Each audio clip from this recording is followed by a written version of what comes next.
राज्यातील हवामानात पुन्हा एकदा मोठा बदल होताना दिसत आहे.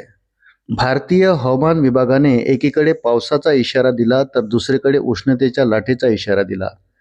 राज्यात मागील काही दिवसापासून अवकाळी पाऊस पडत आहे. या पावसाने थैमान घातले. गारपिटीमुळे शेती पिकाचे मोठे नुकसान झाले. आजही राज्यातील काही भागात पावसाला पोषक वातावरण आहे. कोकणात दमट आणि उष्ण हवामानाचा इशारा देण्यात आला आहे. भारतीय हवामान विभागाकडून कोकणात उष्णतेचा दमट अलर्ट जारी करण्यात आला.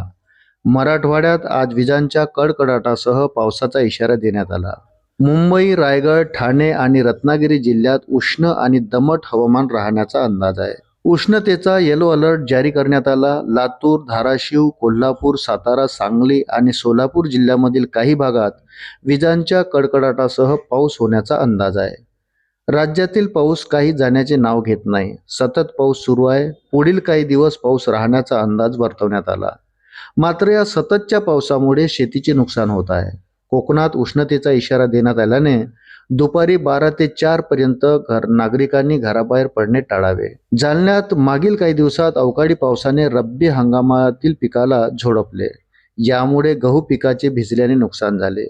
शिवाय काही शेतकऱ्यांनी अवकाळी पावसाच्या धास्तीमुळे आधीच आपला गहू काढून घेतला, त्यामुळे दरात घसरण झाल्याचं चित्र पाहायला मिळतं. 3,000 रुपये क्विंटल वरून गव्हाचे दर थेट 2,500 ते 2,700 रुपये क्विंटल झाले. यामुळे शेतकऱ्याला मोठा फटका बसलाय.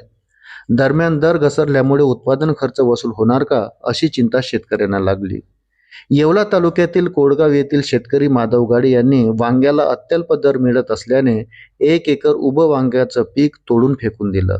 बाजारात वांग्याला केवळ 1 ते 5 रुपये प्रति किलो दर मिळत असल्यामुळे उत्पादन खर्चही निघत नसल्याची त्यांची व्यथा आहे. सततच्या अवकाळी पावसामुळे अनेक पिकांचे नुकसान झाले. आंब्यालाही यंदाच्या पावसाचा मोठा फटका बसला आहे. अशाच नवनवीन अपडेटसाठी व्हिडिओला लाईक आणि चॅनलला सबस्क्राईब जरूर करा. धन्यवाद.